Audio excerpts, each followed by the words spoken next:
요한복음 4장 43절부터 54절까지 말씀 우리 같이 합독하도록 하겠습니다. 이틀이 지남에 예수께서 거기를 떠나 갈릴리로 가시며 칭히 증언하시기를 선지자가 고향에서는 높임을 받지 못한다 하시고 갈릴리에 이르심에 갈릴리인들이 그를 영접하니 이는 자기들도 명절에 갔다가 예수께서 명절 중 예루살렘에서 하신 모든 일을 보았음이더라. 예수께서 다시 갈릴리 가나에 이르시니 전에 물로 포도주를 만드신 곳이라. 왕의 신하가 있어 그의 아들이 가버나움에서 병들었더니 그가 예수께서 유대로부터 갈릴리로 오셨다는 것을 듣고 가서 청하되 내려오셔서 내 아들의 병을 고쳐 주소서 하니 그가 거의 죽게 되었음이라. 예수께서 이르시되 너희는 표적과 기사를 보지 못하면 도무지 믿지 아니하리라. 신하가 이르되 주여 내 아이가 죽기 전에 내려오소서. 예수께서 이르시되 가라 내 아들이 살아있다 하시니 그 사람이 예수께서 하신 말씀을 믿고 가더니 내려가는 길에서 그 종들이 오다가 만나서 아이가 살아있다 하거늘 그 낳기 시작한 때를 물은즉 어제 7시에 10개가 떨어졌나이다 하는지라. 그의 아버지가 예수께서 내 아들이 살아있다 하신 말씀 그때인 줄 알고 자기와 그 온 집안이 다 믿으니라. 이것은 예수께서 유대에서 갈릴리로 오신 후에 행하신 두 번째 표적이니라. 아멘.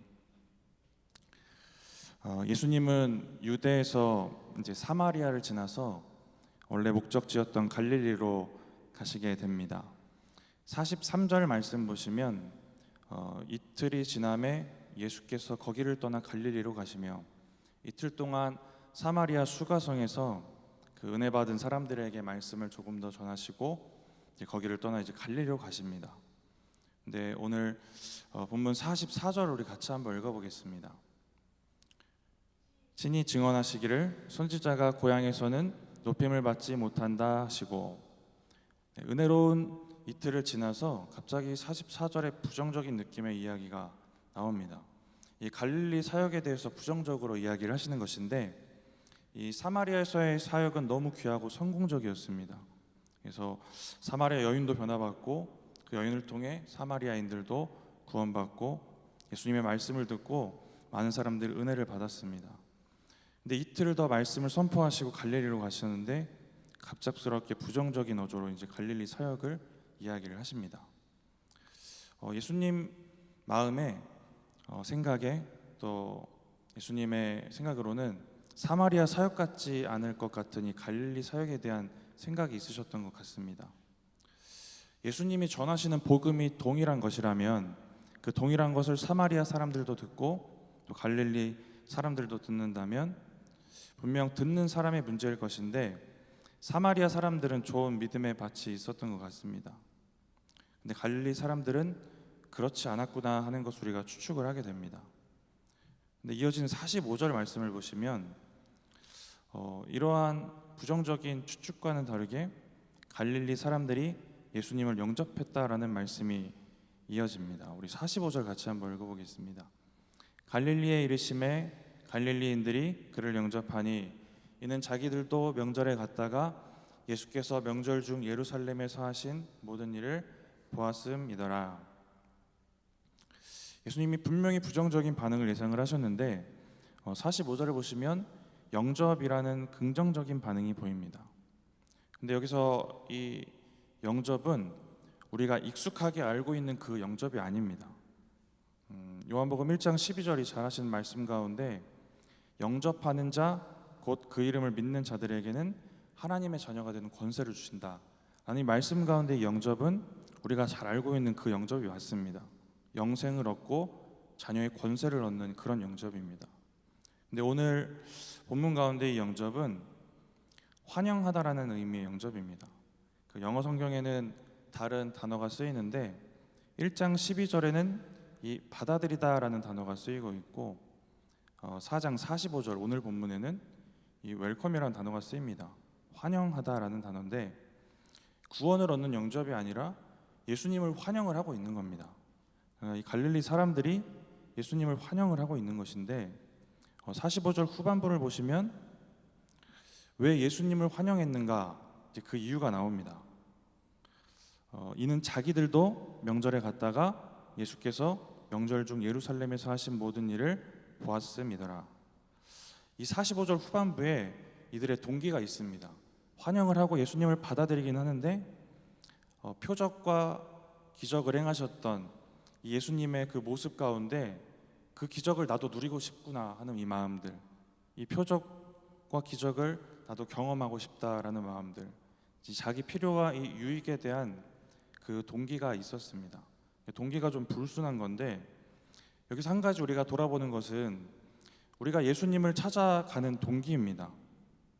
좀 더 구체적으로 적용을 해보신다면 최근에 내가 예수님을 뭐 때문에 찾았을까 하는 것입니다. 세례요한의 제자 2명이 따라오니까 예수님이 왜 따라오냐고 물으세요. 근데 구체적으로 뭐라고 물으시냐면 무엇을 구하느냐 이렇게 물으십니다. 저는 이 말씀이 처음 저에게 왔을 때 엄청 회개케 하는 말씀이었어요. 나는 예수님한테 뭘 구하고 뭘 달라고 하면서 따라가고 있는가, 이런 마음들이 좀 있었던 것 같습니다. 저도 돌아보며 기도하는 것은 어떤 동기가 아니라 그냥 예수님 자체, 우리가 하나님 자체를 찾고 그냥 하나님 우리 아버지를 구했던, 그게 동기이고 목적이었던 그런 믿음의 순간들이 다시 한번 우리에게 찾아오고 그 믿음으로 살아가면 좋겠구나 하는 그런 마음들입니다.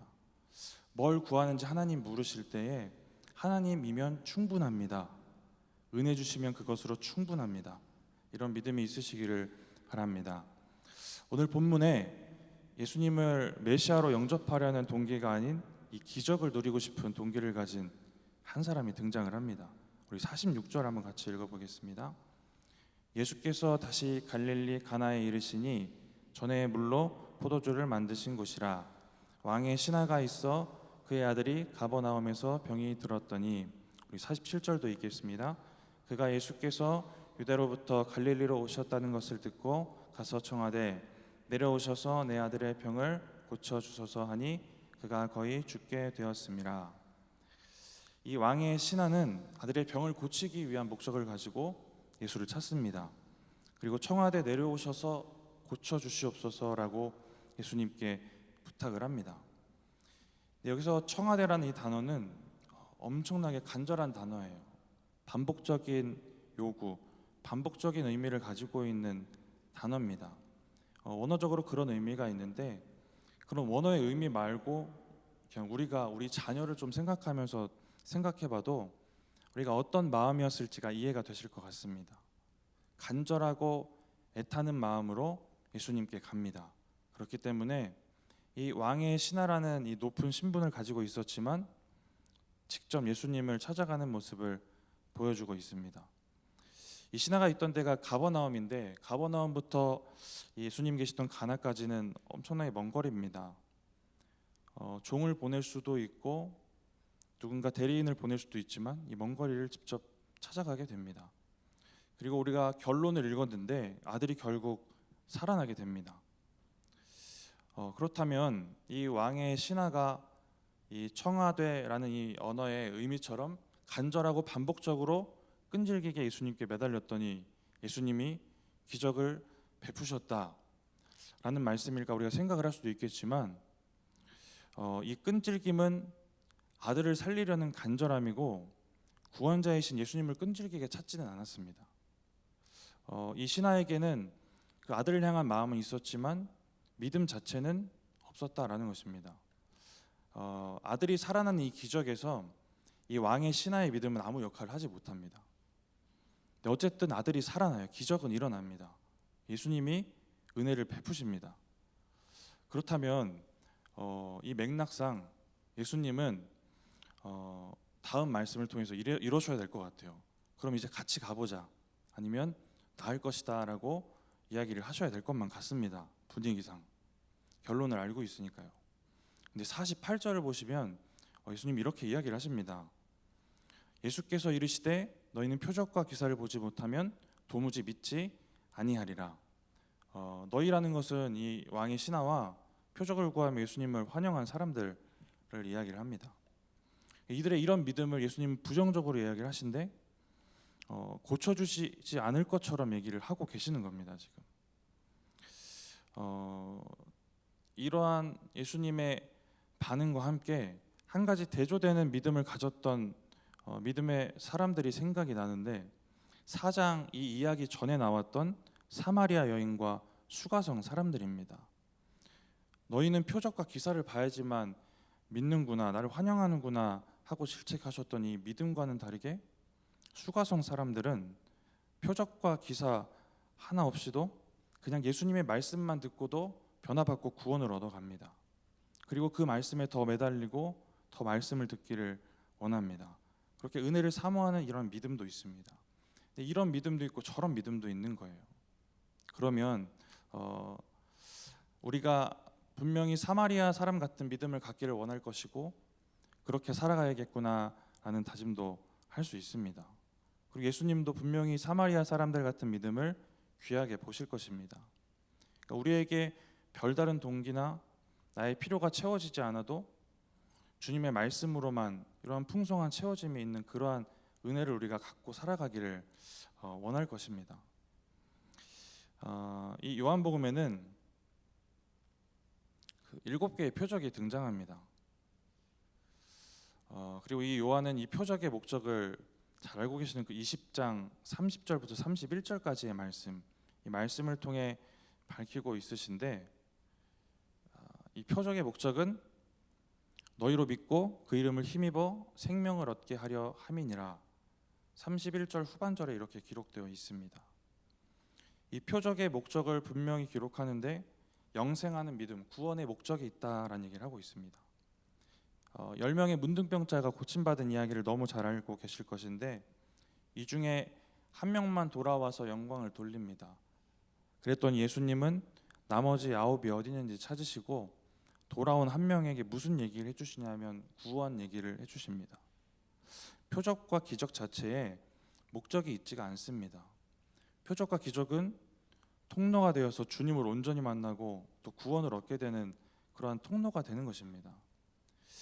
근데 여기서 우리가 좀 생각해보고 오늘 본문을 통해 생각해보는 것은 10명 중에 한 명만 돌아오고 예수님이 그걸 잘 아셨을 것 같아요.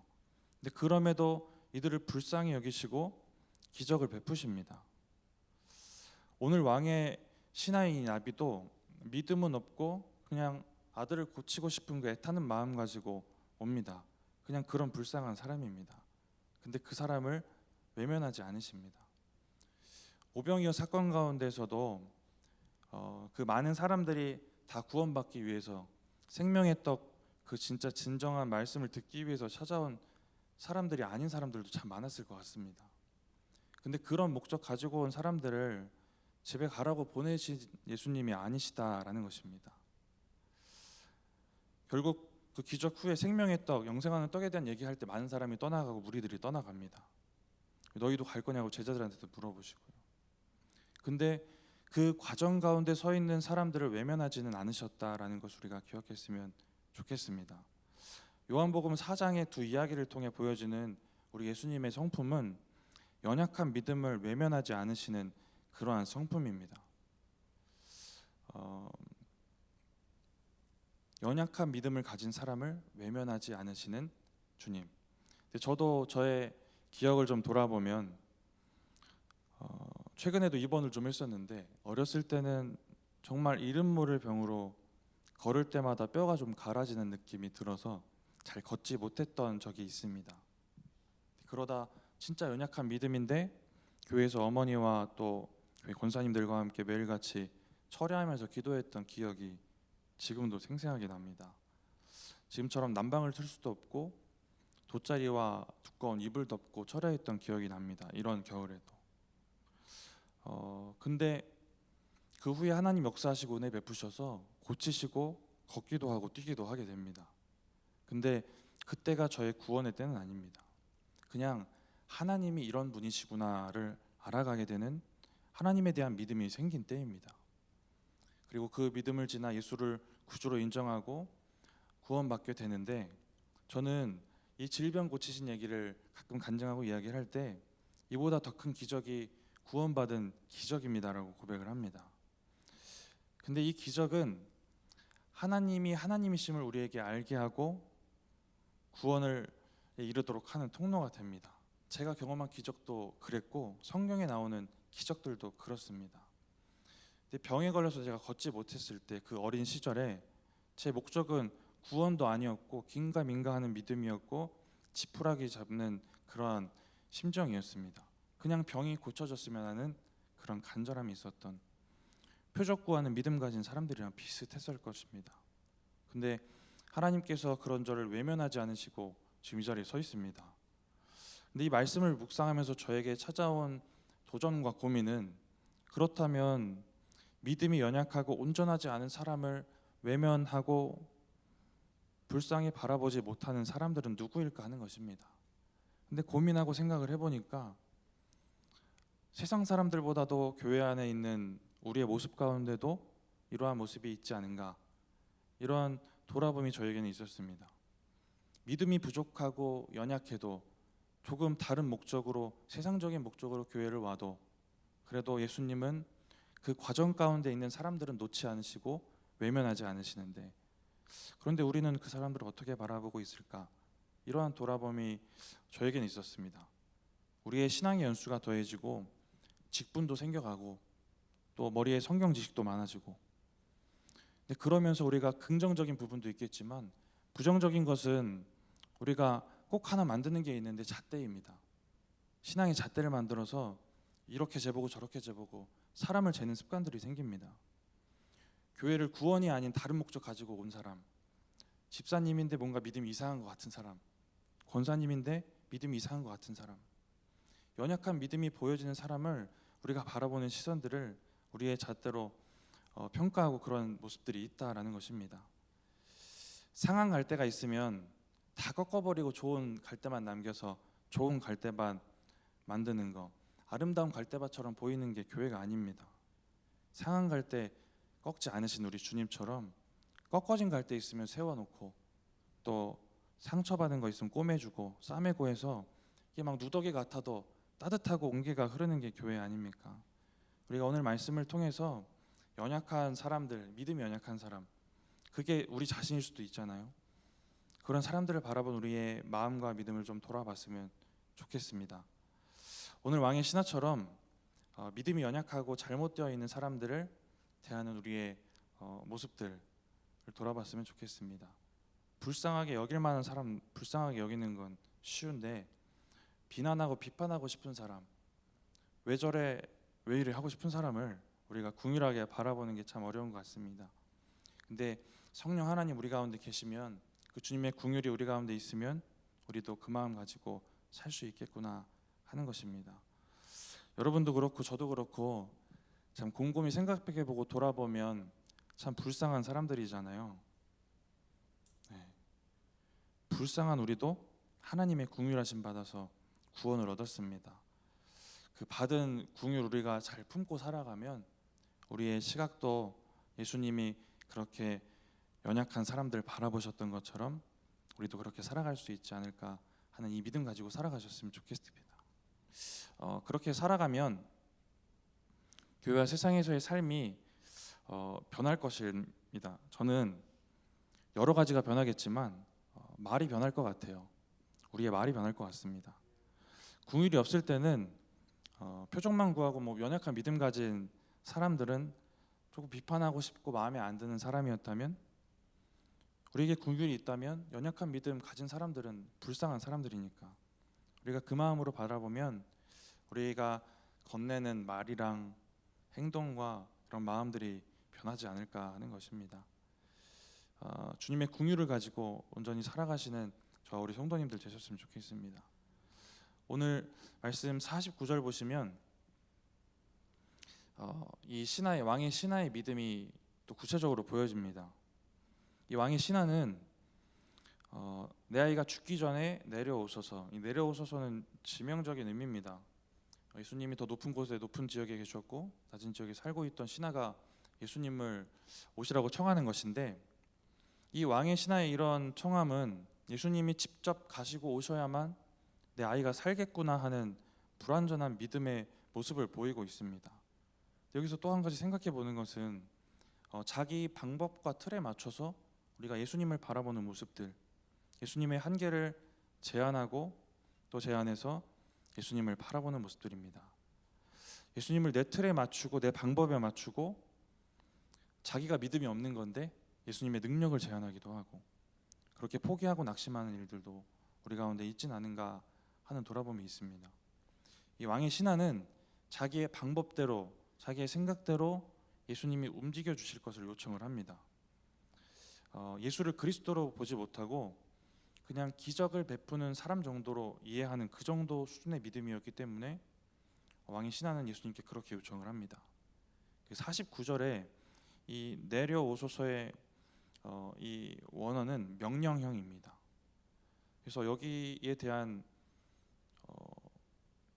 이 해석을 써놓은 주석에는 한 주석가는 이렇게 얘기를 합니다. 예수를 자기가 오거나 가라고 명령할 수 있는 기적 일꾼 정도로 보고 있다. 저는 이 기적 일꾼이라는 단어가 참 신기하면서도 좀 참 돌아보게 되는 말인 것 같습니다. 예수를 자기가 오거나 가라고 명령할 수 있는 기적 일꾼 정도로 보고 있다. 근데 그렇게 바라보는 그 사람을 예수님 외면하지 않으시고 50절처럼 말씀하시는 것입니다. 우리 50절 같이 한번 읽어보겠습니다.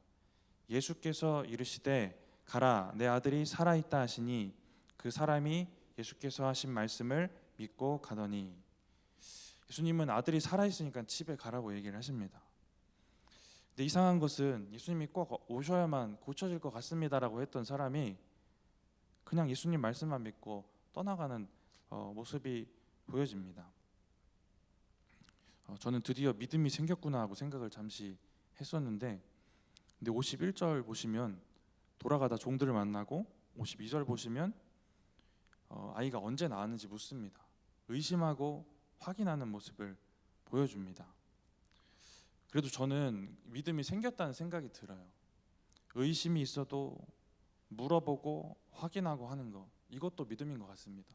그때 믿음이 성장하기도 하고, 그냥 가만히 있고 묻지 않고 아무 생각 없이 믿는 건 아무 생각 없는 것 같습니다. 우리가 질문하고 물어보고 주님께 해답을 얻고 이러한 노력들도 하나님 보시기에 아름답게 보시는 순간도 있겠구나 하는 생각을 하게 됩니다.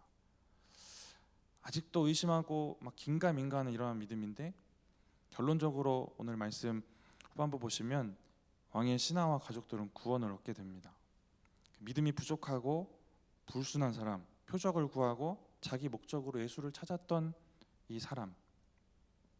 근데 오늘 결론을 통해 우리가 생각하는 것은 그들의 믿음이 어떻게 될지, 그들이 구원 받을지 안 받을지 우리가 알 수 없다라는 것입니다.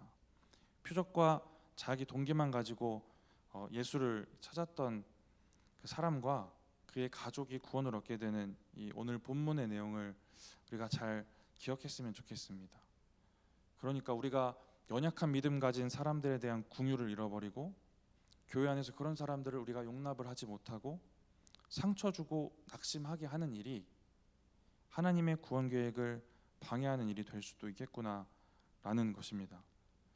우리 안에 이런 사람들을 바라본 우리의 심령들과 또 그 사람들을 바라볼 때에 예수님이 우리를 불쌍히 여겨주셨던 것처럼 그런 예수님의 긍휼하심이 회복되어서 영혼들을 살리는 그 삶을 잘 살아가시는 저와 우리 성도님들 되셨으면 좋겠습니다. 잠깐 기도하고 찬양하겠습니다.